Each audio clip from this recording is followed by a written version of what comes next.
Dear students, chemistry ನಿಮಗಾಗಿ YouTube ಚಾನಲ್ಗೆ ಸ್ವಾಗತ. ನಾವಿಂದು ಕೆಮಿಕಲ್ ಕೈನೆಟಿಕ್ಸ್ ಚಾಪ್ಟರ್ನಿಂದ KCET ಹಾಗೂ ನೀಟ್ನಲ್ಲಿ ಬರಬಹುದಾದಂತಹ ಮೋಸ್ಟ್ ಪ್ರಾಬಬಲ್ ಕ್ವಶನ್ಸ್ಗಳಿಗೆ ಸಂಬಂಧಪಟ್ಟಂತಹ ಪಾರ್ಟ್ 2 ವಿಡಿಯೋವನ್ನು ವೀಕ್ಷಣೆ ಮಾಡ್ತಾ ಇದ್ದೀರಾ. ಈಗ ನಾವು ಫಸ್ಟ್ ಕ್ವಶನ್ ಅನ್ನು ಗಮನಿಸೋಣ. The rate constant for a first order reaction is 4.606 into 10⁻³ per second. The time required to reduce 2 grams of reactant to 0.2 grams is NEET 2020ನಲ್ಲಿ ಕೇಳಿರುವಂತಹ ಒಂದು ಕ್ವಶನ್. ಈ ಕ್ವಶನ್ನಲ್ಲಿ ರೇಟ್ ಕಾನ್ಸ್ಟೆಂಟಿನ ವ್ಯಾಲ್ಯೂ ದಟ್ ಈಸ್ ಕೆ ವ್ಯಾಲ್ಯೂವನ್ನು ಕೊಟ್ಟಿದ್ದಾರೆ. Initial concentration of the reactant 2 grams ಅಂತಲೂ ಹಾಗೂ after time t the concentration of the reactant 0.2 grams ಅಂತಲೂ ಕೊಟ್ಟಿದ್ದಾರೆ. ನಾವೀಗ time taken for reducing of reactant from 2 gram to 0.2 grams ಅನ್ನು ಕ್ಯಾಲ್ಕುಲೇಟ್ ಮಾಡಬೇಕು. ಈ ಒಂದು ಕ್ವಶನ್ಗೆ 4 ಆಪ್ಷನ್ಗಳನ್ನು ಕೊಟ್ಟಿದ್ದಾರೆ. ನಾವು ಈ ಕ್ವಶನ್ನಲ್ಲಿ ಟೈಮನ್ನು ಕ್ಯಾಲ್ಕುಲೇಟ್ ಮಾಡಲಿಕ್ಕೆ ಬಳಸಬಹುದಾದಂತಹ ಫಾರ್ಮುಲಾ ಅಂತ ಹೇಳಿದ್ರೆ K = 2.303 / 2 into log of R0/R. ಇಲ್ಲಿ R0 ಅಂತ ಹೇಳಿದ್ರೆ initial concentration of the reactant and R ಅಂತ ಹೇಳಿದ್ರೆ it is the concentration of the reactant after time T. ಇಲ್ಲಿ ಟಿ ಅನ್ನುವಂಥದ್ದು ಟೈಮನ್ನು ರೆಪ್ರೆಸೆಂಟ್ ಮಾಡಿದ್ರೆ ಕೆ ರೇಟ್ ಕಾನ್ಸ್ಟೆಂಟನ್ನು ರೆಪ್ರೆಸೆಂಟ್ ಮಾಡ್ತಾ ಇದೆ. ಈಗ ನಾವಿಲ್ಲಿ ಟೈಮನ್ನೇ ಕ್ಯಾಲ್ಕುಲೇಟ್ ಮಾಡಬೇಕಾಗಿರೋದ್ರಿಂದ ಇದನ್ನು ರಿಅರೇಂಜ್ಮೆಂಟ್ ಮಾಡಿಕೊಂಡ್ರೆ t equals 2.303 / K log of R0/R ಅಂತ ಹೇಳಿ ಬರ್ಕೋಬೋದು. ನಂತರ ಸಬ್ಸ್ಟಿಟ್ಯೂಷನ್ ಮಾಡೋ ಅಂಥದ್ದು. So time taken t equals 2.303, ಕೆನ ವ್ಯಾಲ್ಯೂ ಕೊಟ್ಟಿದ್ದಾರೆ 4.606 ಇಂಟು 10⁻³ ಅಂಥೇಳಿ ಕೊಟ್ಟಿದ್ದಾರೆ. ಲಾಗ್ ಆಫ್ R0 ಅಂದರೆ ಇನಿಷಿಯಲ್ ಕಾನ್ಸಂಟ್ರೇಷನ್ 2 grams ಇತ್ತು, ಹಾಗಾಗಿ 2/R ಅಂತ ಹೇಳಿದ್ರೆ concentration after time that is 0.2 ಅಂಥೇಳಿ ಕೊಟ್ಟಿದ್ದಾರೆ. ಈಗ ನಾವಿಲ್ಲಿ ಲಾಗ್ 2/0.2ನ ಸಿಂಪ್ಲಿಫಿಕೇಷನ್ ಮಾಡಬೇಕು. ನಿಮಗೆ ಬರುತ್ತೆ ಅಂತ ಅಂದ್ಕೊಂಡಿದ್ದೀನಿ. 2/0.2ನ ಸಿಂಪ್ಲಿಫಿಕೇಷನ್ ಮಾಡಿದ್ರೆ ಯು ಗೆಟ್ 10. ಹೇಗೆ ಬಂತು ಅಂತ ಗೊತ್ತಾಗಲಿಲ್ಲ ಅಂತಂದರೆ 2/0.2ನ 2/10 ಅಂತ ಹೇಳಿ ಬರ್ಕೋಬೋದು. ಇದನ್ನು ಸಿಂಪ್ಲಿಫಿಕೇಷನ್ ಮಾಡಿದ್ರೆ ಇಲ್ಲಿ ಡಿವೈಡೆಡ್ ಬೈ ಬದಲು 2 ಇಂಟು 10/2. ಸೊ ಕ್ಯಾನ್ಸಲ್ ಆಗಿ 10 ಅಂತ ಉಳಿಯುತ್ತೆ. ಸೊ ಹಾಗಾಗಿ ಇದಿಷ್ಟರ ಜಾಗದಲ್ಲಿ ಲಾಗ್ 10 ಅಂತ ಹೇಳಿ ಬರಿಬೋದು. ಲಾಗ್ 10ನ ವ್ಯಾಲ್ಯೂ 1 ಆಗಿರುತ್ತೆ. ಸೊ ಸಬ್ಸ್ಟಿಟ್ಯೂಟ್ ಮಾಡಿ ಸಿಂಪ್ಲಿಫಿಕೇಷನ್ ಮಾಡಿದ್ರೆ ವಿ ಗೆಟ್ ಟೈಮ್.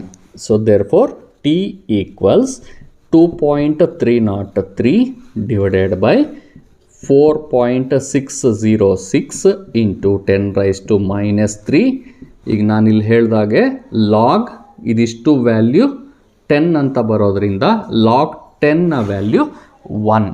ಸೊ ಇದನ್ನು ಸಿಂಪ್ಲಿಫಿಕೇಷನ್ ಮಾಡಿದ್ರೆ you get 500 seconds. So the right answer for this question is option C 500 seconds. ಈಗ ಸ್ಟೂಡೆಂಟ್ಸ್ ಸೆಕೆಂಡ್ ಕ್ವಶನ್ ಡಿಸ್ಕಷನ್ ಮಾಡೋಣ. A first order reaction has a rate constant of 2.303 into 10⁻³ per second. The time required for 40 grams of reactant to reduce to 10 grams will be log 2ನ ವ್ಯಾಲ್ಯೂವನ್ನು ಅವರು ಕೊಟ್ಟಿದ್ದಾರೆ ಹಾಗೂ 4 ಆನ್ಸರ್ಗಳನ್ನು ಕೊಟ್ಟಿದ್ದಾರೆ. ನಾವು previous ಪ್ರಾಬ್ಲಮ್ನಲ್ಲಿ ಹೇಗೆ ಮಾಡಿದ್ವೋ ಅದೇ ರೀತಿಯಲ್ಲಿ ಸಾಲ್ವ್ ಮಾಡುವಂತಹ ಪ್ರಾಬ್ಲಮ್ಮು, ಅದೇ ಈಕ್ವೇಷನನ್ನು ಕೂಡ ನಾವು ಬರ್ಕೊಂಡಿದ್ದೀವಿ. ರೇಟ್ ಕಾನ್ಸ್ಟೆಂಟ್ ಕೆನ ವ್ಯಾಲ್ಯೂವನ್ನು ಕೊಟ್ಟಿದ್ದಾರೆ ಹಾಗೂ ಇನಿಷಿಯಲ್ ಕಾನ್ಸಂಟ್ರೇಷನ್ 40 ಗ್ರಾಮ್ಸ್ ಅಂತಲೂ after time t the concentration of the reactant 10 gram ಅಂತಲೂ ಕೊಟ್ಟಿದ್ದಾರೆ. ಸಬ್ಸ್ಟಿಟ್ಯೂಟ್ ಮಾಡಿ ಕ್ಯಾಲ್ಕುಲೇಷನ್ ಮಾಡುವಂಥದ್ದು. ಇದನ್ನು ನಾವು ಟೈಮ್ ಕ್ಯಾಲ್ಕುಲೇಟ್ ಮಾಡಲಿಕ್ಕೆ ಹೇಳಿರೋದ್ರಿಂದ ಪ್ರೀವಿಯಸ್ ಪ್ರಾಬ್ಲಮ್ನಲ್ಲಿ ಮಾಡ್ಕೊಂಡಾಗೆ ರಿಅರೇಂಜ್ಮೆಂಟ್ ಮಾಡ್ಕೊಳ್ಳೋಣ. 2.303 ಡಿವೈಡೆಡ್ ಬೈ ಇಲ್ಲಿ ರಿಅರೇಂಜ್ಮೆಂಟ್ ಮಾಡ್ಕೊಂಡಿದ್ರೆ ಕೆ ಇಲ್ಲಿ ಬಂದಿದೆ. ಕೆನ ವ್ಯಾಲ್ಯೂ ಸಬ್ಸ್ಟಿಟ್ಯೂಟ್ ಮಾಡಿದ್ರೆ 2.303 ಇಂಟು 10⁻³ ಅಂತ ಬರುತ್ತೆ. ಇನ್ನು log of R0 initial concentration 40 divided by after time t the concentration of the reactant has reduced from 40 grams to 10 grams ಆಗಿರೋದ್ರಿಂದ divided by 10. ಸೊ ನಾವಿಲ್ಲಿ ಸಿಂಪ್ಲಿಫಿಕೇಶನ್ ಮಾಡಿದ್ರೆ 2.303 ಕ್ಯಾನ್ಸಲ್ ಆಗುತ್ತೆ. 10⁻³ ಇದೆ. ಇದನ್ನು ನ್ಯೂಮರೇಟರ್ಗೆ ತಗೊಂಡೋಗಿ 10⁻+3 ಅಂತ ಹೇಳಿ ಮಾಡಿಟ್ಕೊಳ್ಳೋಣ. ಇನ್ನು ಇಲ್ಲಿ ಲಾಗ್ 40 ಡಿವೈಡೆಡ್ ಬೈ 10 ಅಂತಂದರೆ ಲಾಗ್ 4 ಬರುತ್ತೆ. ನಿಮಗೆ ಲಾಗ್ 4ನ ವ್ಯಾಲ್ಯೂ ಗೊತ್ತಿದ್ರೆ ನೇರವಾಗಿ ಸಬ್ಸ್ಟಿಟ್ಯೂಟ್ ಮಾಡ್ಬೋದು. ಇಲ್ಲ ಅಂತ ಹೇಳಿದ್ರೆ ಲಾಗ್ 4 ಈಕ್ವಲ್ಸ್ ಲಾಗ್ 4ನ ವ್ಯಾಲ್ಯೂ ಕೊಟ್ಟಿಲ್ಲ, ಲಾಗ್ 2ನ ವ್ಯಾಲ್ಯೂ ಕೊಟ್ಟಿರೋದ್ರಿಂದ this can be written as log 2². ನಿಮಗೊಂದು ರಿಲೇಷನ್ಶಿಪ್ ಹೇಳ್ಕೊಟ್ಟಿರ್ತಾರೆ. ಲಾಗ್ m⁴n ಅಂತ ಇದ್ದರೆ this can be written as n into log m ಅಂತ. ಆ ರೀತಿನಲ್ಲಿ ಲಾಗ್ 2² ಬರೆದ್ರೆ ನಾವೇನಂತ ಬರ್ಕೋಬೋದು, ಲಾಗ್ 2² ಈಕ್ವಲ್ಸ್ 2 ಇಂಟು ಲಾಗ್ 2 ಅಂಥೇಳಿ ಬರ್ಕೋಬೋದು. 2 ಇಂಟು ಲಾಗ್ 2ನ ವ್ಯಾಲ್ಯೂ ಕೊಟ್ಟಿದ್ದಾರೆ 0.3010. ಇದಿಷ್ಟು ವ್ಯಾಲ್ಯೂವನ್ನು ಇಲ್ಲಿ ಸಬ್ಸ್ಟಿಟ್ಯೂಟ್ ಮಾಡಿ ಕ್ಯಾಲ್ಕುಲೇಟ್ ಮಾಡಬೇಕು. Therefore T equals 10⁻³ into log 2ನ ವ್ಯಾಲ್ಯೂ 2 ಇಂಟು 0.3010. ಇದಿಷ್ಟನ್ನು ಮಲ್ಟಿಪ್ಲಿಕೇಶನ್ ಮಾಡಿದ್ರೆ you get 602.5 seconds. Therefore, the answer for this question is option D, 602.5 seconds. Now, question number 3. ಇದೇ ರೀತಿಯಾದಂತಹ ಒಂದು question. A first order reaction has a specific reaction rate of 10⁻² per second. How much time will it take for 20 grams of the reactant to reduce to 5 gram? Given log 4 equals 0.6010. NEET 2017ನಲ್ಲಿ ಕೇಳಿದ್ದಾರೆ. 4 ಆಪ್ಷನ್ಗಳನ್ನು ಕೊಟ್ಟಿದ್ದಾರೆ. 138.6 second, 346.5 seconds, 693 seconds, 238.65 seconds. ಈಗ ಇಲ್ಲಿ ಈ ಒಂದು ಕ್ವಶನ್ನಲ್ಲಿ ಕೆನ ವ್ಯಾಲ್ಯೂವನ್ನು ಕೊಟ್ಟಿದ್ದಾರೆ ಹಾಗೂ ಇನಿಷಿಯಲ್ ಕಾನ್ಸಂಟ್ರೇಷನ್ 20 ಗ್ರಾಮ್ಸ್ ಅಂತಲೂ final concentration after time are 5 grams ಅಂತಲೂ ಕೊಟ್ಟಿದ್ದಾರೆ. ಇಲ್ಲಿ ವ್ಯಾಲ್ಯೂಗಳನ್ನು ಸಬ್ಸ್ಟಿಟ್ಯೂಟ್ ಮಾಡಿ ಟೈಮನ್ನು ಕ್ಯಾಲ್ಕುಲೇಟ್ ಮಾಡಬೇಕು. ಈಸಿ ಇರೋ ಅಂಥ ಪ್ರಾಬ್ಲಮ್ಮು. ಈ ಪ್ರಾಬ್ಲಮನ್ನು ನೀವೇ ಸಾಲ್ವ್ ಮಾಡಿ ನಿಮ್ಮ ಆನ್ಸರನ್ನು ಕಾಮೆಂಟ್ಸ್ ಮಾಡಿ. Now question number 4. If 60% of first order reaction was completed in 60 minutes, 50% of the same reaction would be completed in approximately how much time ಅಂತ ಕ್ಯಾಲ್ಕುಲೇಟ್ ಮಾಡಲಿಕ್ಕೆ ಕೇಳ್ತಾ ಇದ್ದಾರೆ. 4 ಆಪ್ಷನ್ಗಳನ್ನು ಕೊಟ್ಟಿದ್ದಾರೆ. ಸೊ ಈ ಒಂದು ನ್ಯೂಮರಿಕಲಲ್ಲಿ 2 ಪಾರ್ಟ್ ಇದೆ. ಒಂದು ಕೆಮಿಕಲ್ ರಿಯಾಕ್ಷನ್ ಏನು ನಡೀತಾ ಇದೆಯೋ ಅದು 60% ಕಂಪ್ಲೀಟ್ ಆಗಲಿಕ್ಕೆ 60 ಮಿನಿಟ್ಸ್ ತಗೊಳುತ್ತೆ ಅಂತ ಹೇಳಿದ್ದಾರೆ. ಇಲ್ಲಿ ರೇಟ್ ಕಾನ್ಸ್ಟೆಂಟ್ ಕೆನ ವ್ಯಾಲ್ಯೂವನ್ನು ಕೊಟ್ಟಿಲ್ಲ. ಹಾಗಾಗಿ ನಾವು ಕೆನ ವ್ಯಾಲ್ಯೂವನ್ನು ಕ್ಯಾಲ್ಕುಲೇಟ್ ಮಾಡ್ಕೋಬೇಕು. ಇದರಲ್ಲೇ 2ನೇ ಪಾರ್ಟ್ ಏನು ಹೇಳ್ತಾರೆ, ಸೇಮ್ ರಿಯಾಕ್ಷನ್ 50% ಕಂಪ್ಲೀಟ್ ಆಗಬೇಕು ಅಂತಂದರೆ ಎಷ್ಟು ಟೈಮ್ ತಗೊಳುತ್ತೆ ಟಿ ಕ್ಯಾಲ್ಕುಲೇಟ್ ಮಾಡಿ ಅಂತ ಹೇಳ್ತಾ ಇದ್ದಾರೆ. ಅಂದರೆ ಇಲ್ಲಿ 50% ರಿಯಾಕ್ಷನ್ ಕಂಪ್ಲೀಟ್ ಆಗಲಿಕ್ಕೆ ತಗೊಳ್ಳೋ ಅಂಥ ಟೈಮ್ ಅಂತ ಹೇಳಿದ್ರೆ ಆವಾಗ ನಾವು ಅದನ್ನು ಹಾಫ್ ಲೈಫ್ ಅಂತೇಳಿ ಕನ್ಸಿಡರ್ ಮಾಡ್ಬೋದು. ಟಿ ಹಾಫನ್ನು 0.693 ಡಿವೈಡೆಡ್ ಬೈ ಕೆ ಅನ್ನುವಂತಹ ಫಾರ್ಮುಲಾದಿಂದ ಕ್ಯಾಲ್ಕುಲೇಟ್ ಮಾಡ್ಬೋದು. ಕಾರಣ ಏನಪ್ಪ ಅಂತಂದರೆ this is a first order reaction. So ಇದನ್ನು ಕ್ಯಾಲ್ಕುಲೇಷನ್ ಮಾಡಲಿಕ್ಕೆ ಇದೇ ಒಂದು ಫಾರ್ಮುಲಾನ ಯೂಸ್ ಮಾಡ್ತಾ ಇದ್ದೀವಿ. K equals 2.303 by t into log of R0 divided by R. ಈಗಾಗಲೇ ಹೇಳಿದಾಗೆ R0 ಅಂತ ಹೇಳಿದ್ರೆ ಇನಿಷಿಯಲ್ ಕಾನ್ಸಂಟ್ರೇಷನ್, ಆರ್ ಅಂತ ಹೇಳಿದ್ರೆ ಕಾನ್ಸಂಟ್ರೇಷನ್ ಆಫ್ಟರ್ ಟೈಮ್ ಟಿ ಅಂತ ಹೇಳಿ. ಈ ಫಾರ್ಮುಲಾದಲ್ಲಿ initial concentration of the reactant 100% ಇರುತ್ತೆ. ಅದರಿಂದ R0 ವ್ಯಾಲ್ಯೂ 100%. ಆರ್ನ ವ್ಯಾಲ್ಯೂ ಅಂತಂದರೆ ಟೈಮ್ ಟಿ ಆದಮೇಲೆ ಉಳಿದಿರುವಂತಹ ಕಾನ್ಸಂಟ್ರೇಷನ್. ಇಲ್ಲಿ 60% ಫಸ್ಟ್ ಆರ್ಡರ್ ರಿಯಾಕ್ಷನ್ ಕಂಪ್ಲೀಟ್ ಆಗುತ್ತೆ ಅಂತಂದರೆ ಇನ್ನು ಉಳಿದಿರೋದೆಷ್ಟು 40%. ಹಾಗಾಗಿ ಆರ್ ಜಾಗಕ್ಕೆ 40 ಅಂಥೇಳಿ ಸಬ್ಸ್ಟಿಟ್ಯೂಟ್ ಮಾಡಬೇಕು. ಅದಕ್ಕೆ ಈ ಒಂದು ಫಾರ್ಮುಲಾವನ್ನು ಇನ್ನೂ ಒಂದು ರೀತಿಯಲ್ಲಿ ಬರ್ಕೊಂಡು ಕೂಡ ಸಾಲ್ವ್ ಮಾಡ್ತಾರೆ, ಕನ್ಫ್ಯೂಸ್ ಆಗೋದು ಬೇಡ ಅಂತ. 2.303 divided by t into log of A divided by A minus X ಅಂತಲೂ ಬರ್ಕೊಳ್ತಾರೆ.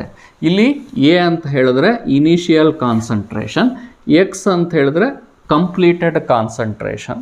ಸೊ ಈಗ ಇಲ್ಲಿ ಸಬ್ಸ್ಟಿಟ್ಯೂಟ್ ಮಾಡಿದ್ರೆ 2.303, ಟೈಮ್ ಕೊಟ್ಟಿದ್ದಾರೆ 60 ಮಿನಿಟ್ಸ್ ಅಂಥೇಳಿ. Log of initial concentration 100 divided by 100 minus ಈಗ ಕಂಪ್ಲೀಟ್ ಆಗಿರೋದೆಷ್ಟು 60. ಇಲ್ಲಿ ಅದನ್ನು ನೇರವಾಗಿ ನಾನು ಹೇಳ್ತಾ ಇದ್ದೆ 100 ಮೈನಸ್ 60 ಅಂತ 40 ಅಂತ ಸಬ್ಸ್ಟಿಟ್ಯೂಟ್ ಮಾಡ್ಕೋಬೋದು. ಸೊ ಇದನ್ನು ಸಿಂಪ್ಲಿಫಿಕೇಷನ್ ಮಾಡಿದ್ರೆ k equals 2.303 divided by 60 into log of 100 divided by 40 ಅಂತೇಳಿ ಆಗುತ್ತೆ ಮಾಡ್ಬೋದು. ಸೊ ಇಲ್ಲಿ ನಮ್ಗೆ ಗೊತ್ತಿರಬೇಕು log M divided by N ಅಂತ ಇದ್ದರೆ this can be written as log M minus log N ಅಂತ ಬರ್ಕೋಬೋದು. ಇಲ್ಲಿ ಲಾಗ್ 10 ಡಿವೈಡೆಡ್ ಬೈ 4 ಅಂತ ಇರೋದ್ರಿಂದ ಲಾಗ್ 10 ಮೈನಸ್ ಲಾಗ್ 4 ಅಂಥೇಳಿ ಬರ್ಕೋಬೋದು. ಲಾಗ್ 10ನ ವ್ಯಾಲ್ಯೂ 1 ಹಾಗೂ ಲಾಗ್ 4ನ ವ್ಯಾಲ್ಯೂವನ್ನು ಕೊಟ್ಟಿದ್ದಾರೆ 0.60. ಇದನ್ನು ಸಬ್ಸ್ಟ್ರಾಕ್ಟ್ ಮಾಡಿದ್ರೆ you get 0.40. Therefore log 10 by 4ನ ವ್ಯಾಲ್ಯೂ 0.40ವನ್ನು ಇಲ್ಲಿ ಸಬ್ಸ್ಟಿಟ್ಯೂಟ್ ಮಾಡಿದ್ರೆ k equals 2.303 divided by 60 into 0.40. Simplification ಮಾಡಿದ್ರೆ you get k value as 0.0153. ಈಗ ಕೆ ವ್ಯಾಲ್ಯೂವನ್ನು ಕ್ಯಾಲ್ಕುಲೇಟ್ ಮಾಡಿದ್ದೀವಿ. ಈ ಕೆ ವ್ಯಾಲ್ಯೂವನ್ನು ಯೂಸ್ ಮಾಡಿಕೊಂಡು ಟಿ ಹಾಫನ್ನು ಕ್ಯಾಲ್ಕುಲೇಟ್ ಮಾಡಿ. ಯಾಕಂತ ಹೇಳಿದ್ರೆ 50% ರಿಯಾಕ್ಷನ್ ಕಂಪ್ಲೀಟ್ ಆಗೋದಕ್ಕೆ ತಗೊಳ್ಳೋವಂಥ ಟೈಮ್ ಎಷ್ಟು ಅಂತ ಕೇಳ್ತಾರೆ. ಹಾಗಾಗಿ ಇಲ್ಲಿ ಸಬ್ಸ್ಟಿಟ್ಯೂಟ್ ಮಾಡಿದ್ರೆ T half equals 0.693.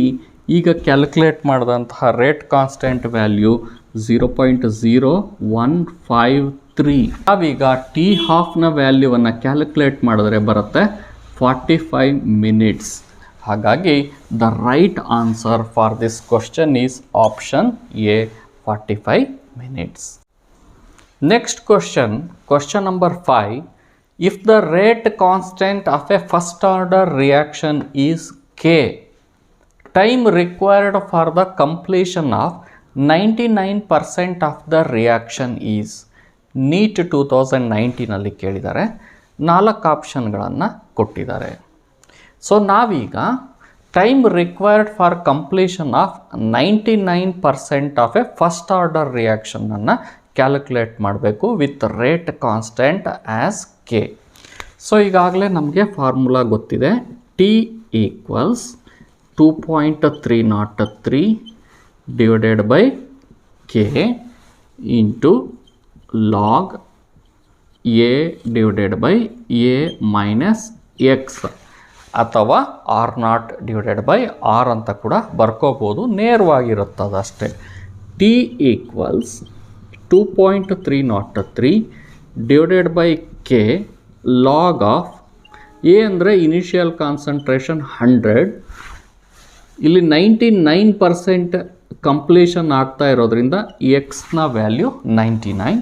therefore t equals 2.303 divided by k log of 100 divided by 100 minus 99 ಅಂತಂದರೆ 1 ಅಂತ ಬಂತು.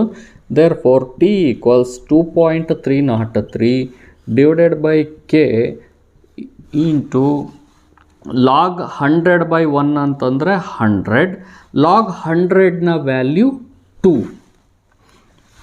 ಇದನ್ನು ನಾವು ಮಲ್ಟಿಪ್ಲಿಕೇಶನ್ ಮಾಡಿದ್ರೆ we get 4.606 divided by k. So this is the time taken for the completion of first order reaction to the extent of 99%. The right answer is option D. ನಾವೀಗ question number 6 ಮತ್ತು question number 7 ಅನ್ನು discussion ಮಾಡೋಣ. ಈ ಎರಡೂ ಕ್ವಶ್ಚನ್ಗಳು half life period of first order reaction ಹಾಗೂ second order ಸಂಬಂಧಪಟ್ಟಂತಹ statement ಇರುವಂತಹ ಕ್ವಶ್ಚನ್ಗಳಾಗಿದೆ. ನಾವು question number 6, for a first order reaction half life period is independent of 4 option ಕೊಟ್ಟಿದ್ದಾರೆ. First power of initial concentration, cube root of initial concentration, initial concentration, square root of initial concentration. ಈಗ a equals product is a first order reaction ಅಂಥೇಳಿ ನಾವು consider ಮಾಡಿದ್ರೆ ಇದರ half ಲೈಫನ್ನು ಕಂಡುಹಿಡಿಯುವಂಥ formula ನಮಗೀಗಾಗಲೇ ಗೊತ್ತಿದೆ. T half equals 0.693 divided by K ಅಂಥೇಳಿ ಬರ್ಕೊಳ್ತೀವಿ. ಇಲ್ಲಿ K ಅನ್ನುವಂಥದ್ದು ಕೂಡ ಒಂದು ಕಾನ್ಸ್ಟೆಂಟ್ ಆಗಿದೆ, 0.693 ಕೂಡ ಒಂದು ಕಾನ್ಸ್ಟೆಂಟ್ ಆಗಿದೆ. ಹಾಗಾಗಿ ಟಿ ಹಾಫ್ ಏನಿದೆಯೋ ಇದು initial concentration of the reactant, ಇದರಿಂದ ಇಂಡಿಪೆಂಡೆಂಟ್ ಆಗಿದೆ. ಇಲ್ಲಿ ಕಾನ್ಸಂಟ್ರೇಷನ್ ಆಫ್ ಎ ಅನ್ನುವಂತಹ ಟರ್ಮು ಈ ಒಂದು ಫಾರ್ಮುಲಾದಲ್ಲಿ ಇಲ್ಲದೆ ಇರೋದು.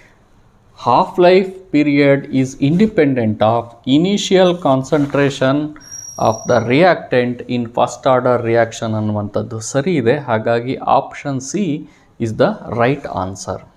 ಇದೇ ರೀತಿ ನಾವು ಝೀರೋ ಆರ್ಡರ್ ರಿಯಾಕ್ಷನ್ಗೆ ಸಂಬಂಧಪಟ್ಟಂಥ ಒಂದು ಸ್ಟೇಟ್ಮೆಂಟನ್ನು ನೋಡೋಣ.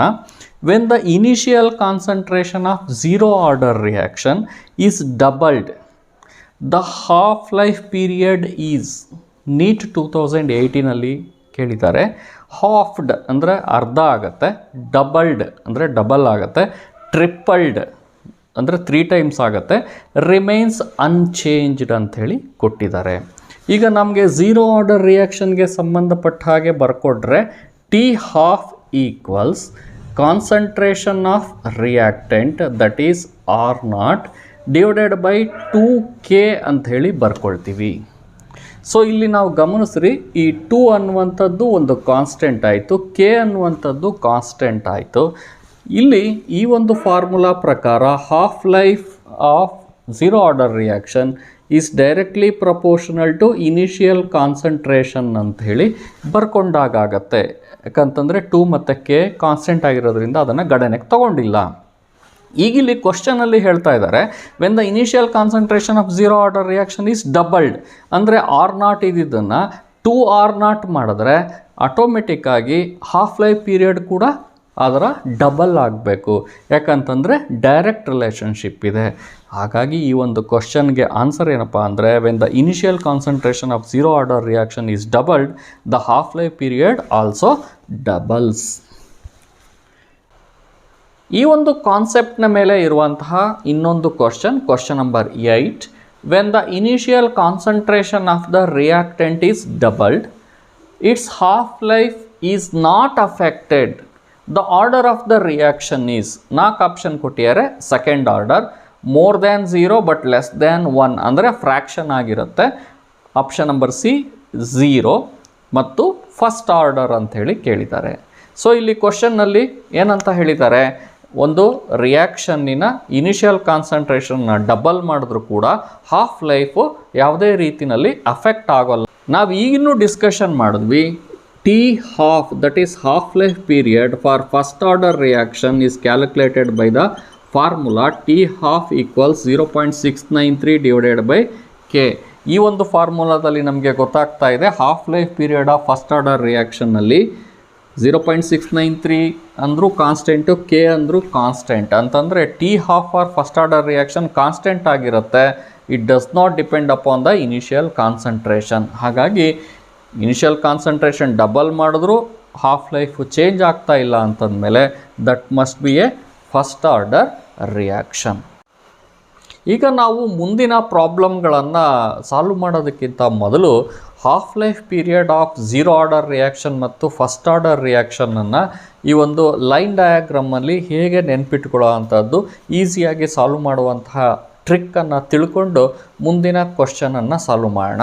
ಫಾರ್ ಎಕ್ಸಾಂಪಲ್, ಈಗ half life period for zero order reaction ಹಾಗೂ half life period for first order ರಿಯಾಕ್ಷನನ್ನು ಈ ಲೈನ್ ಡಯಾಗ್ರಾಮ್ ಮೇಲೆ ಹೇಗೆ ಕ್ಯಾಲ್ಕುಲೇಟ್ ಈಗ ಯಾವುದೇ ಒಂದು ರಿಯಾಕ್ಷನ್ ಪ್ರಾರಂಭ ಆದಾಗ ರಿಯಾಕ್ಟೆಂಟ್ನ ಕಾನ್ಸಂಟ್ರೇಷನ್ 100% ಇರುತ್ತೆ. ಇದರಲ್ಲಿ 50%ನಷ್ಟು ಪ್ರಾಡಕ್ಟ್ ಆಗಿ ಕನ್ವರ್ಟ್ ಆಗಲಿಕ್ಕೆ ತಗೊಳ್ಳೋ ಅಂತಹ ಟೈಮಿಗೆ ನಾವು ಹಾಫ್ ಲೈಫ್ ಅಂತೇಳಿ ಕರಿತೀವಿ. ಇದನ್ನು ನಾವು ಫಸ್ಟ್ ಹಾಫ್ ಲೈಫ್ ಅಂತಲೂ ಬರಿತೀವಿ. ಈಗ ಉಳಿದಂತಹ 50% ರಿಯಾಕ್ಟೆಂಟ್ನಲ್ಲಿ ಅದರ 50%ನಷ್ಟು ಪ್ರಾಡಕ್ಟಾಗಿ ಕನ್ವರ್ಟ್ ಆಗಲಿಕ್ಕೆ ತಗೊಳ್ಳೋ ಅಂತಹ ಟೈಮಿಗೆ ಕೂಡ ಹಾಫ್ ಲೈಫ್ ಅಂತ ಕರಿತೀವಿ. ಅದನ್ನು ನಾವು ಸೆಕೆಂಡ್ ಹಾಫ್ ಲೈಫ್ ಅಂತ ಹೇಳಿ ಕರಿಬೋದು. ಈಗ ಎರಡು ಹಾಫ್ ಲೈಫ್ ಆಗೋ ಅಷ್ಟೊತ್ತಿಗೆ ಕಾನ್ಸಂಟ್ರೇಷನ್ ಆಫ್ ದ ರಿಯಾಕ್ಟೆಂಟ್ 100%ನಿಂದ 25%ಗೆ ರೆಡ್ಯೂಸ್ ಆಗಿರುತ್ತೆ. ಹೀಗೆ ಉಳಿದಿರುವಂತಹ 25% of initial concentration of the reactant ಅದರ 50% ಆಗಲಿಕ್ಕೆ ತಗೊಳ್ಳೋ ಅಂತಹ ಟೈಮನ್ನು ಥರ್ಡ್ ಹಾಫ್ ಲೈಫ್ ಅಂತೇಳಿ ಕರಿತೀವಿ. ಇಂತಹ ಸಂದರ್ಭದಲ್ಲಿ ಥರ್ಡ್ ಹಾಫ್ ಲೈಫ್ ಮುಗಿದಾಗ initial concentration of the reactant 100%ನಿಂದ 12.5%ಗೆ ರೆಡ್ಯೂಸ್ ಆಗಿರುತ್ತೆ. ಹೀಗೆ ಇದನ್ನು ಮುಂದುವರಿಸ್ತಾ ಹೋಗ್ಬೋದು. ಇಲ್ಲಿ ನಾವು ಗಮನ ಇಡಬೇಕಾದಂಥ ಒಂದು ಅಂಶ ಅಂತಂದರೆ half life of zero order ರಿಯಾಕ್ಷನನ್ನು R0 ಡಿವೈಡೆಡ್ ಬೈ 2K ಅಂಥೇಳಿ ಬರ್ಕೊಳ್ತಾ ಇದ್ದೀವಿ. R0 ಅಂತ ಹೇಳಿದ್ರೆ ಇನಿಷಿಯಲ್ ಕಾನ್ಸಂಟ್ರೇಷನ್, ಎಲ್ಲ ರಿಯಾಕ್ಷನಲ್ಲಿ ಅದನ್ನು 100% ಅಂತೇಳಿ ತಗೊಳ್ತಾ ಇದ್ದೀವಿ. ಡಿವೈಡೆಡ್ ಬೈ 2, ಇದನ್ನು 2ನಿಂದ ಡಿವೈಡ್ ಮಾಡ್ತಾ ಇದ್ದೀವಿ.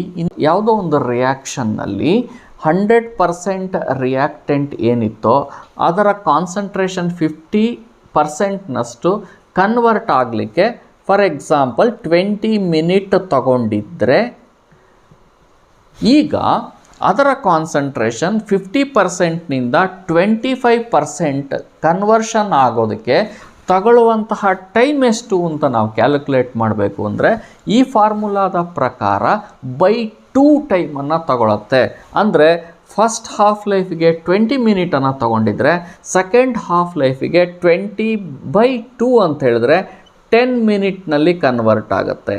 ಇನ್ನು 25%ನಿಂದ 12.5% ಆಫ್ ಇನಿಷಿಯಲ್ ಕಾನ್ಸಂಟ್ರೇಷನ್ಗೆ ಥರ್ಡ್ ಹಾಫ್ ಲೈಫಿಗೆ ತಗೊಳ್ಳೋ ಅಂಥ ಟೈಮು ಇದರ ಹಾಫ್ ಅಂತ ಹೇಳಿದ್ರೆ 5 ಮಿನಿಟ್. ಇನ್ನು ಮುಂದಿನ ಹಾಫ್ ಲೈಫಿಗೆ 2.5 ಮಿನಿಟ್.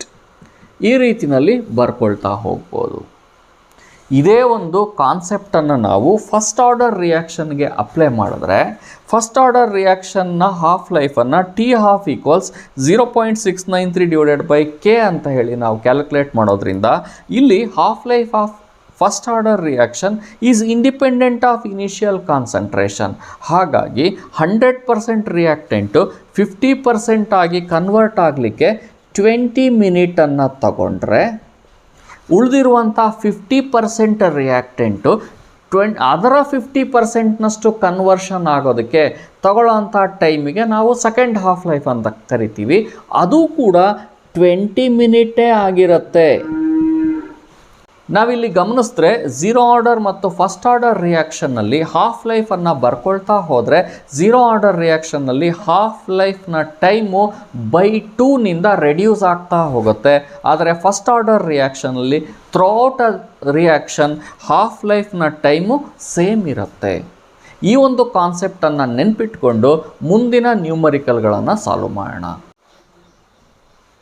ಈಗ ನಾವು ಕ್ವಶನ್ ನಂಬರ್ 9 ಸಾಲ್ವ್ ಮಾಡೋಣ.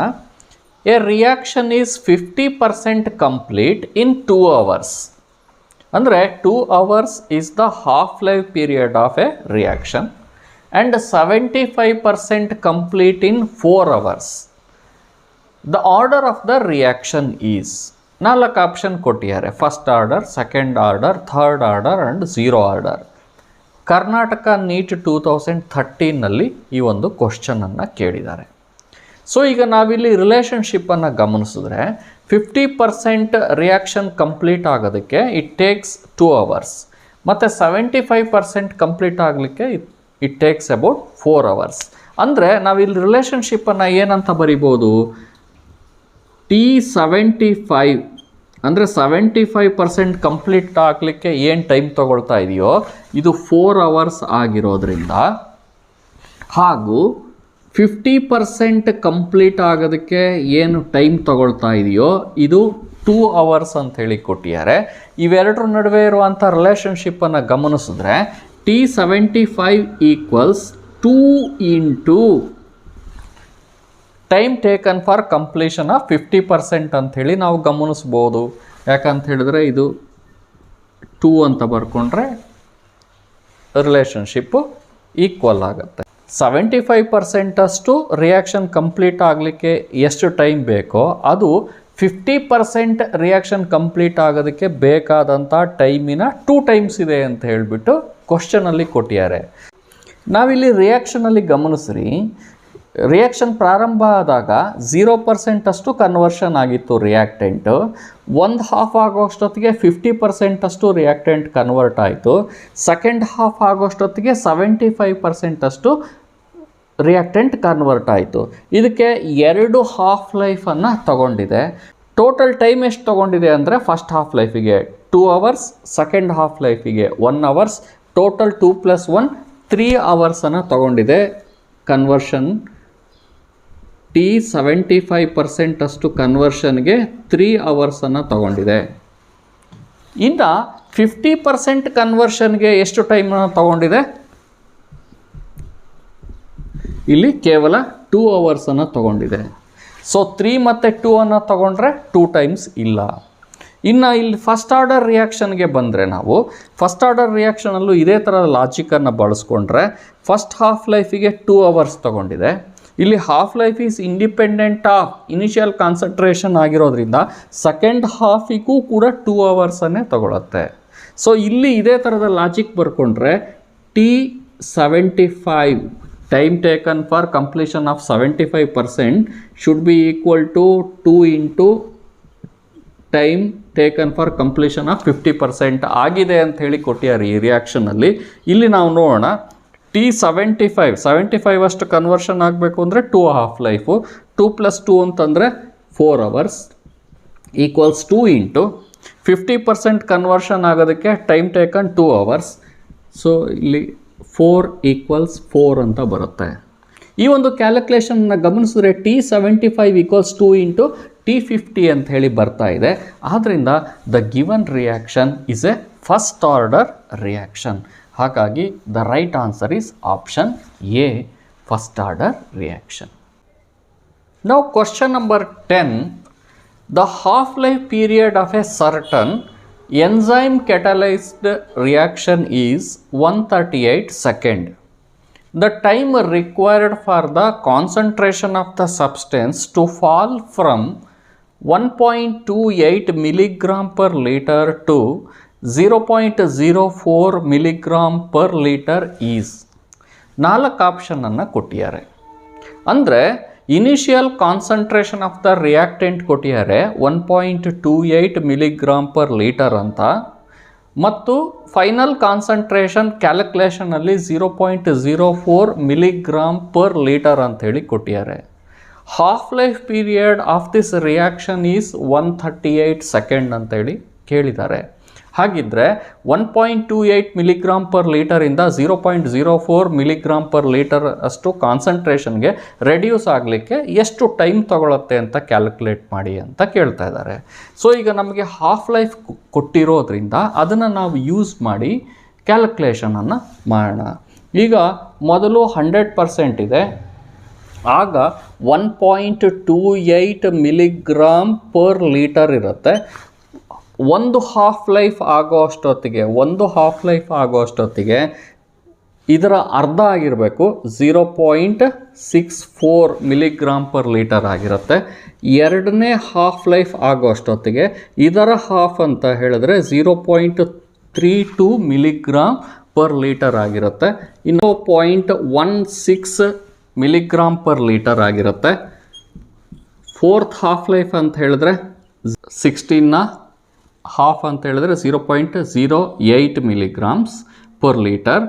ಇನ್ನು ಫಿಫ್ತ್ ಹಾಫ್ ಲೈಫ್ನಲ್ಲಿ ಇದರ ಹಾಫ್ ಅಂತ ಹೇಳಿದ್ರೆ 0.04 ಮಿಲಿಗ್ರಾಮ್ ಪರ್ ಲೀಟರ್ ಆಗುತ್ತೆ. ಅಂದರೆ ಇನಿಷಿಯಲ್ ಆಗಿ 0.18 milligram per ಲೀಟರಿಂದ 0.04 milligram per ಲೀಟರ್ನಷ್ಟು reduce ಆಗಲಿಕ್ಕೆ the reaction takes 5 half life. ಮತ್ತು ಈಚ್ ಹಾಫ್ ಲೈಫಿನ ಟೈಮ್ 138 ಸೆಕೆಂಡ್ ಅಂತ ಹೇಳಿದ್ದಾರೆ. ಹಾಗಾಗಿ ಒಟ್ಟು 5 ಹಾಫ್ ಲೈಫ್ ಆಗಿರೋದ್ರಿಂದ total time equals 5 into T half. Therefore 5 into 138 second. ಇವೆರಡನ್ನು ಮಲ್ಟಿಪ್ಲೈ ಮಾಡಿದ್ರೆ you get 690 seconds. Therefore, the right answer for this question is option C, 690 seconds.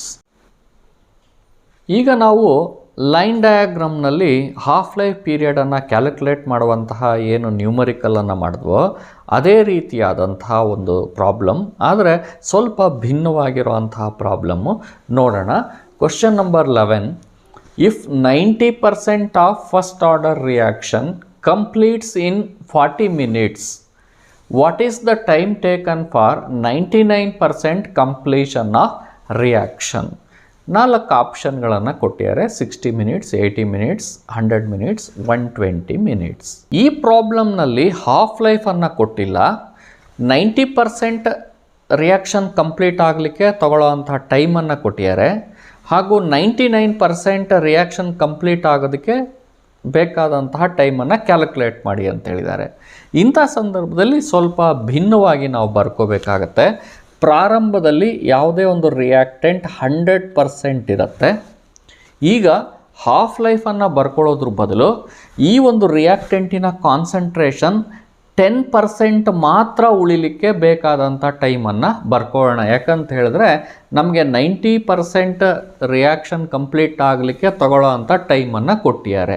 ಹಾಗಾಗಿ 100ನ 10% ಅಂತ ಹೇಳಿದ್ರೆ 10 ಬರುತ್ತೆ.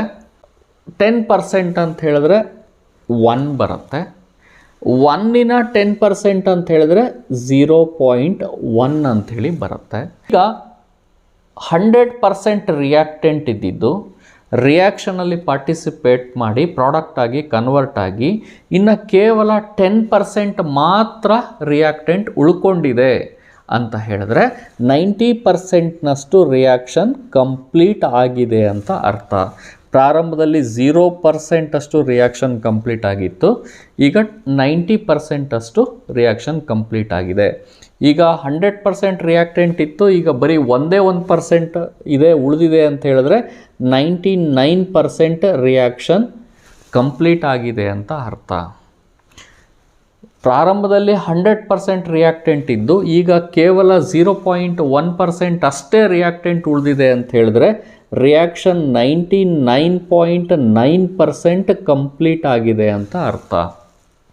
ಇದು ಫಸ್ಟ್ ಆರ್ಡರ್ ರಿಯಾಕ್ಷನ್ ಆಗಿರೋದ್ರಿಂದ ಪ್ರತಿಯೊಂದು ಇಂಟರ್ವಲ್ ಈಕ್ವಲ್ ಇದ್ದಾಗ ಟೈಮ್ ಟೇಕನ್ ಕೂಡ ಈಕ್ವಲ್ ಆಗಿರುತ್ತೆ.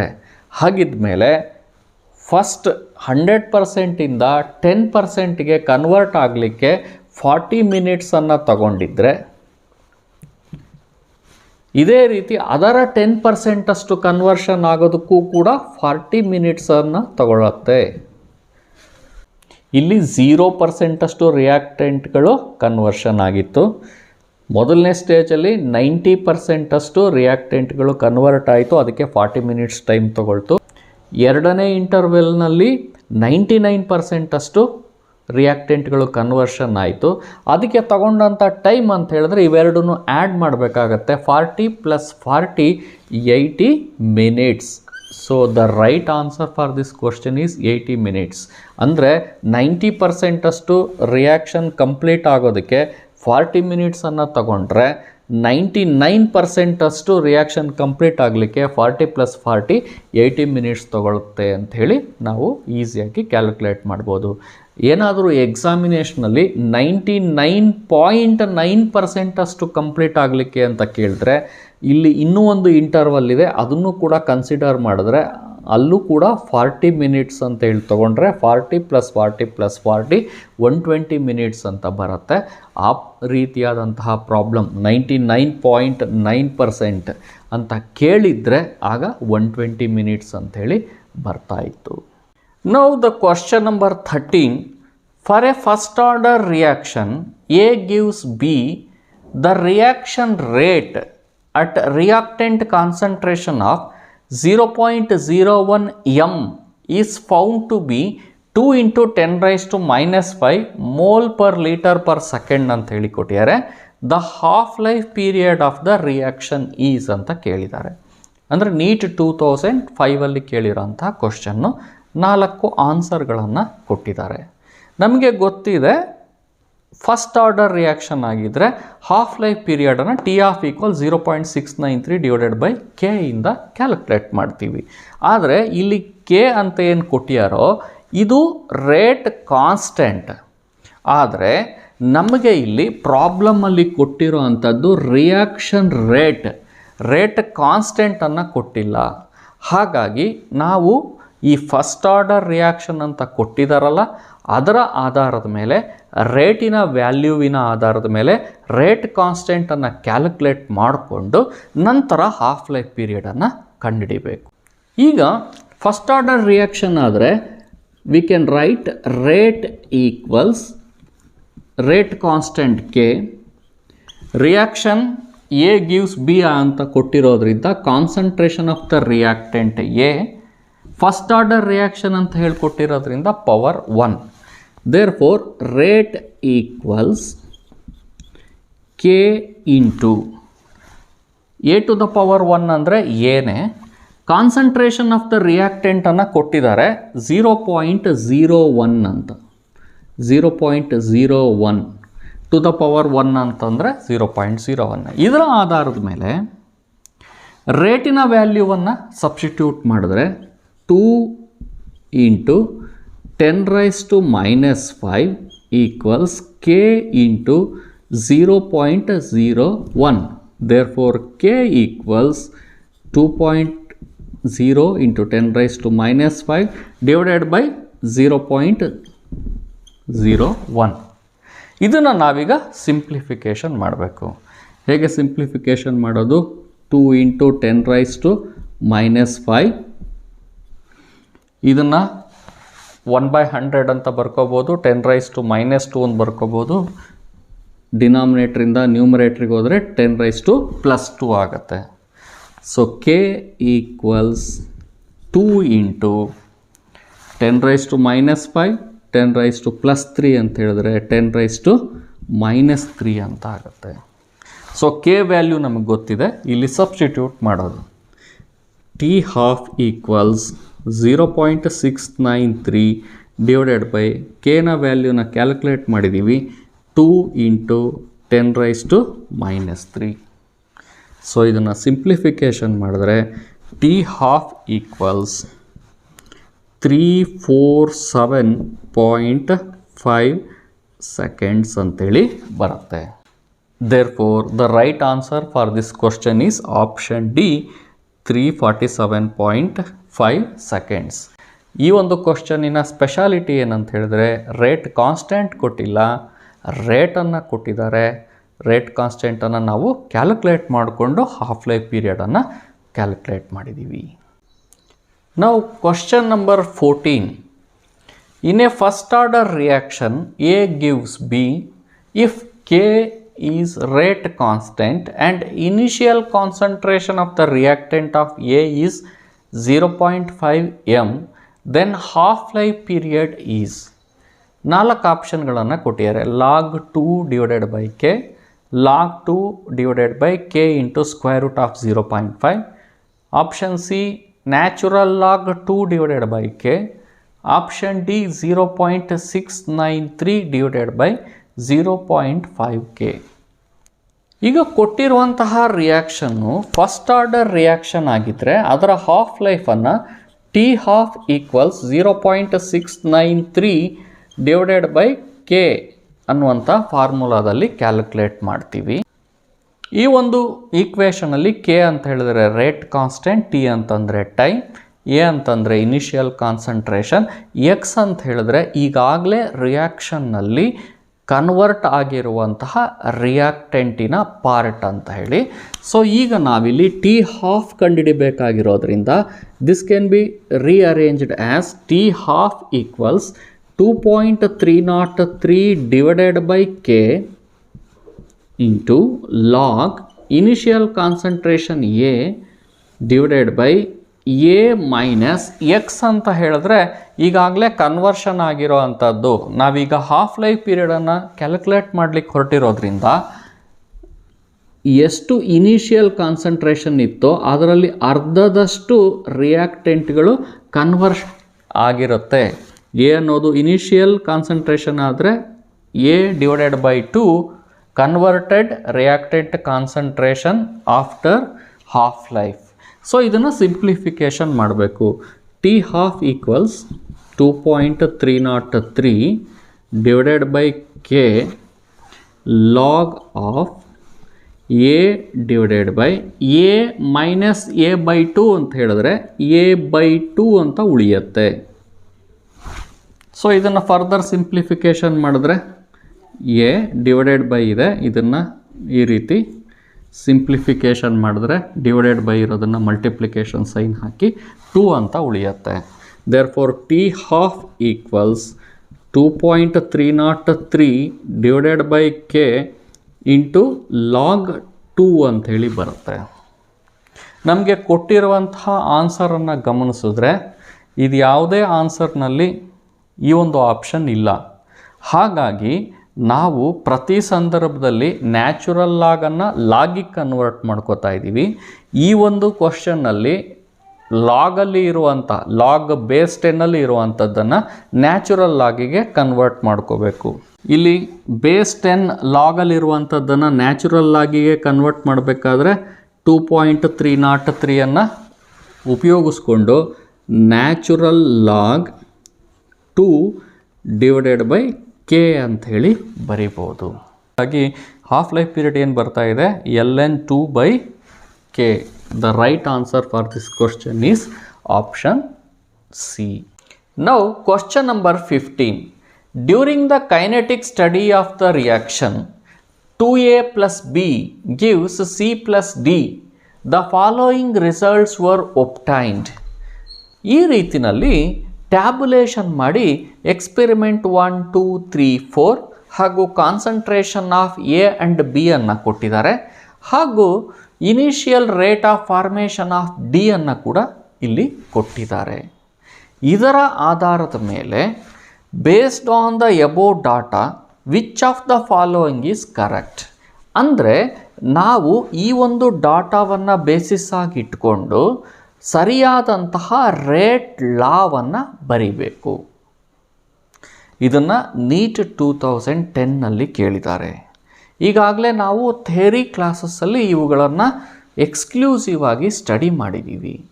ಇದರ ಆಧಾರದ ಮೇಲೆ ನಾವು ಬರೆಯೋ ಹಾಗಿದ್ದರೆ ರೇಟ್ ಲಾ ಬರಿಬೇಕಾದ್ರೆ ರೇಟ್ ಈಕ್ವಲ್ಸ್ ಕೆ ಇಂಟು ಇಲ್ಲಿ ಇನ್ವಾಲ್ವ್ ಆಗಿರುವಂತಹ ರಿಯಾಕ್ಟೆಂಟ್ಗಳು ಯಾವುದು A concentration of A into concentration of B ಅಂಥೇಳಿ ಬರಿಬೇಕು. ಹಾಗೂ ಇವುಗಳ ಪವರ್ಸ್ ಏನಿದೆಯೋ ಎಕ್ಸ್ ಮತ್ತು ವೈ ಅಂತ ಇದನ್ನು ನಾವು ಆರ್ಡರ್ ಆಫ್ ದ ರಿಯಾಕ್ಷನ್ ಅಂಥೇಳಿ ಕರಿತೀವಿ.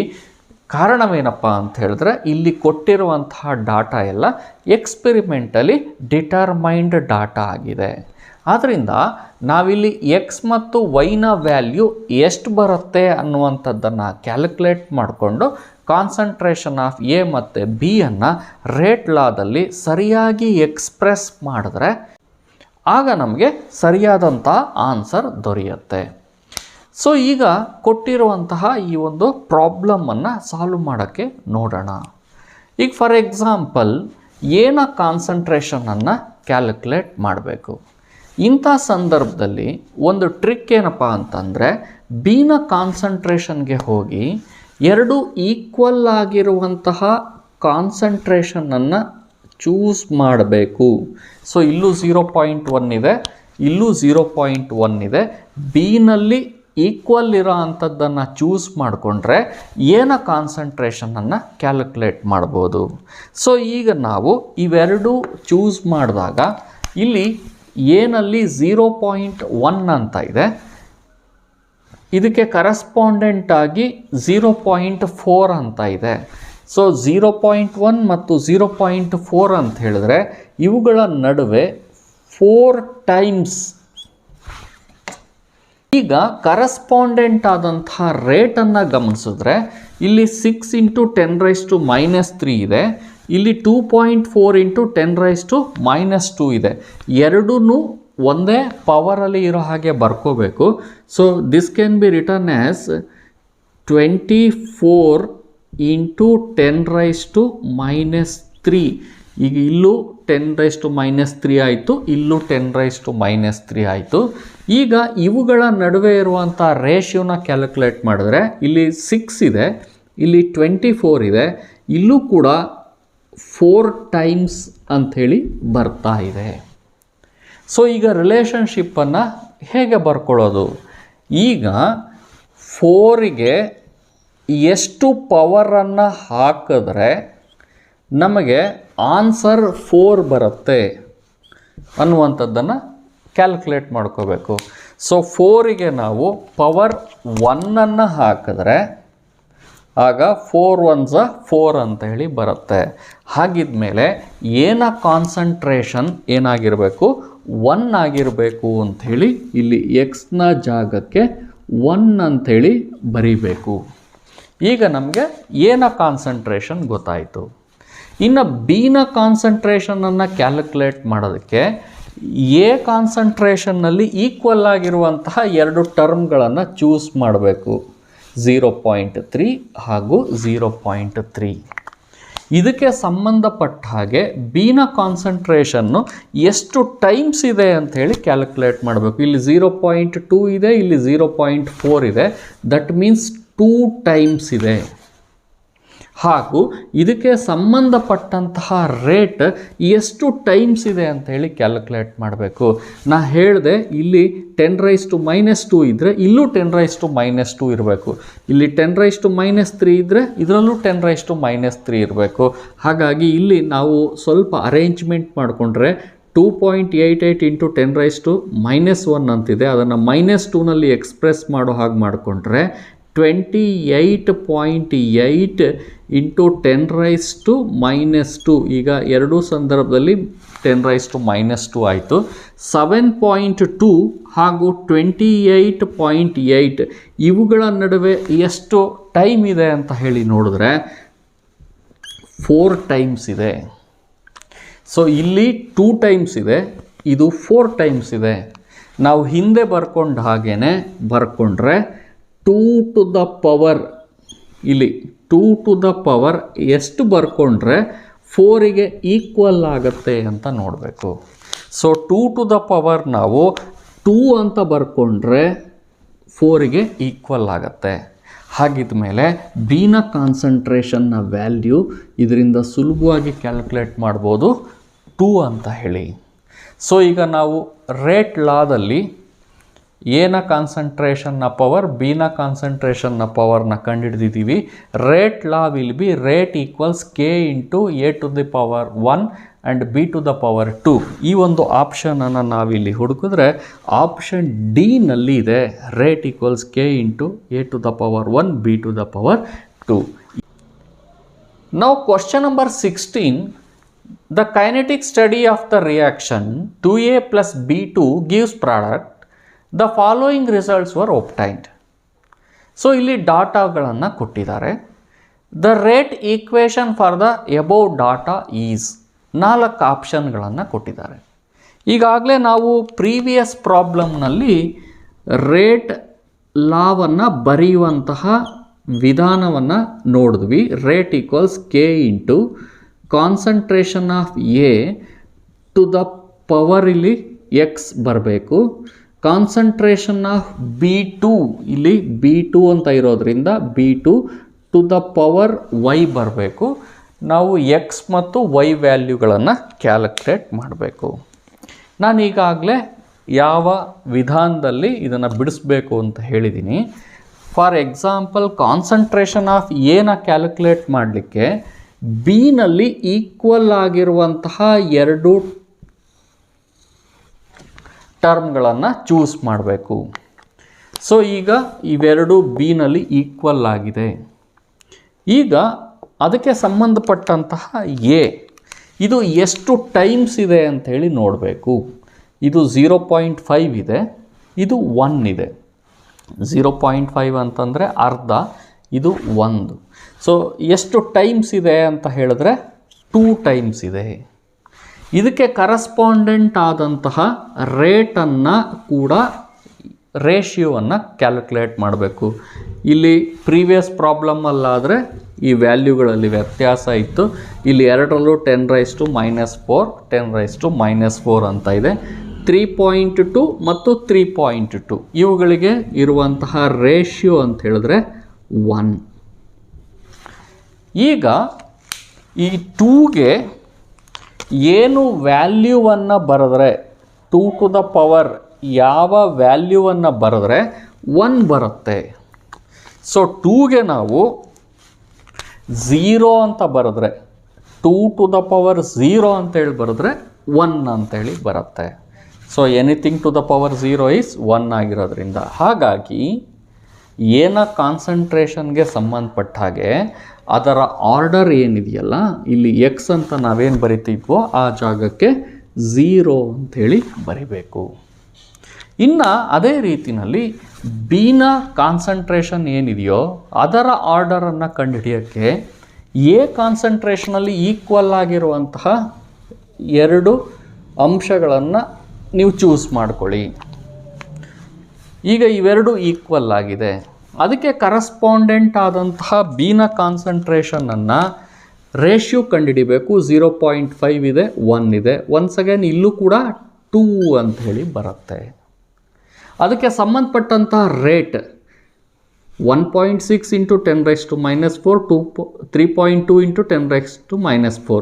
ಇಲ್ಲಿ 10⁻⁻⁴ ಸೇಮ್ ಇರೋದ್ರಿಂದ 1.6 ಮತ್ತು 3.2 ಇವುಗಳ ರೇಷಿಯೋ ಕಂಡುಹಿಡಿದ್ರೆ 2 ಅಂತೇಳಿ ಬರುತ್ತೆ.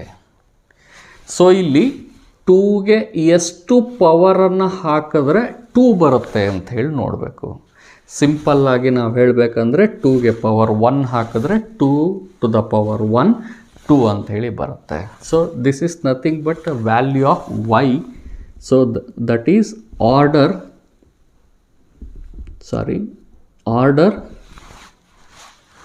this is nothing but order of the reaction with respect to concentration of B2.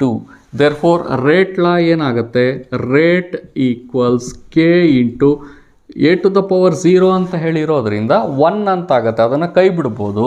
ಹಾಗಾಗಿ ಇನ್ನು ಉಳಿದಿದ್ದೇನು B2 to the power 1.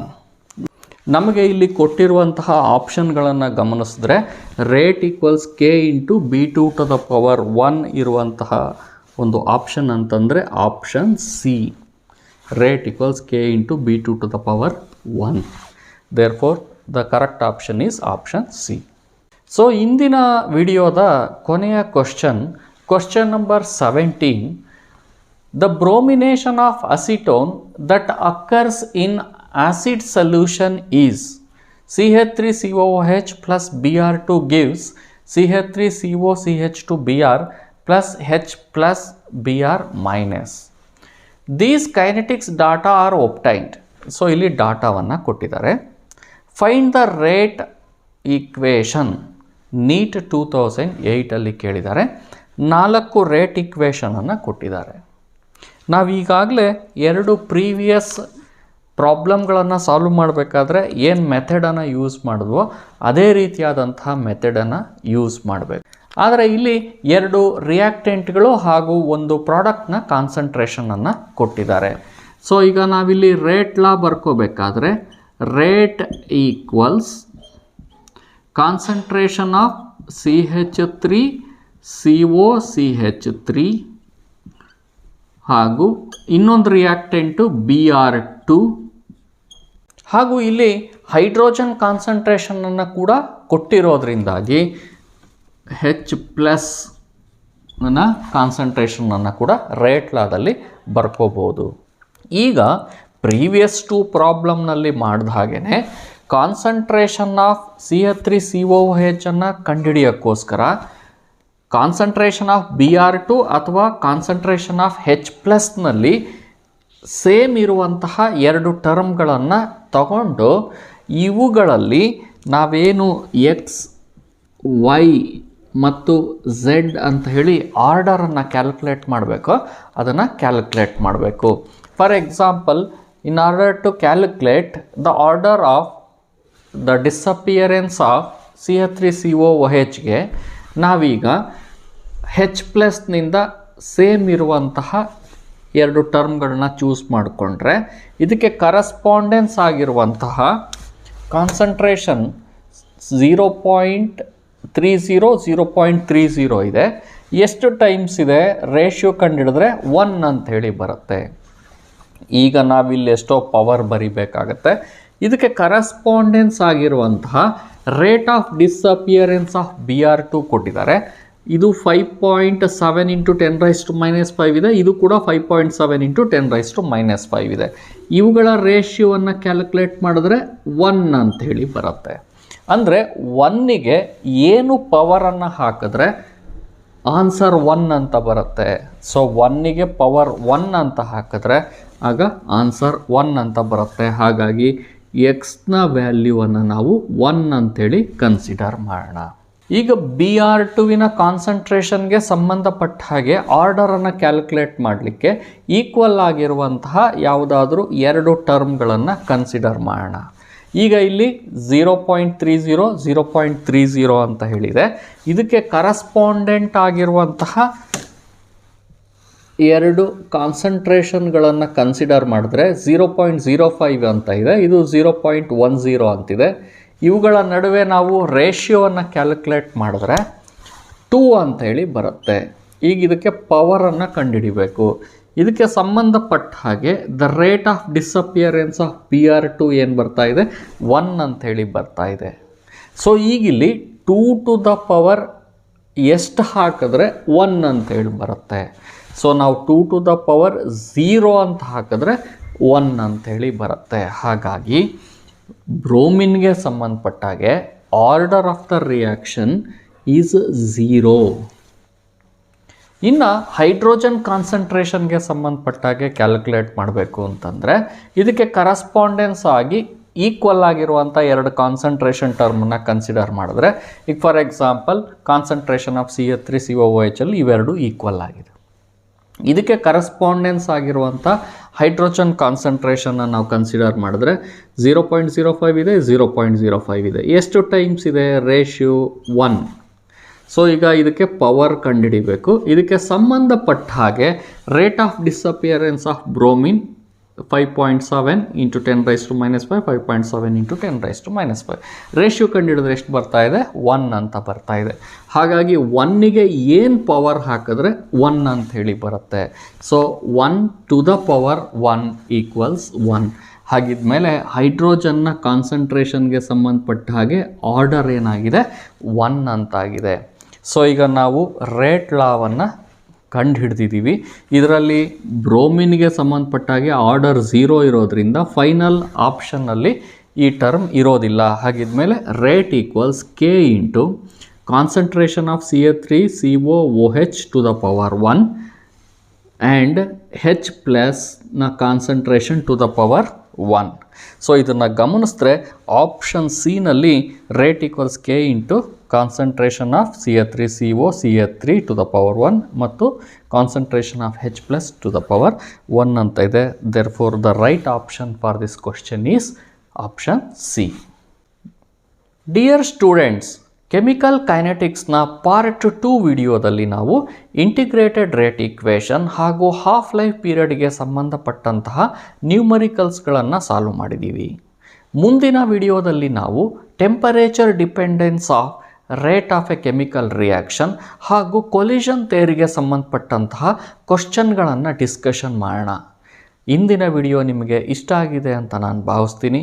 Video ಇಷ್ಟ ಆಗಿದ್ದರೆ ಲೈಕ್ ಮಾಡಿ, ಶೇರ್ ಮಾಡಿ ಹಾಗೂ ಸಬ್ಸ್ಕ್ರೈಬ್ ಮಾಡಿ. Thank you very much.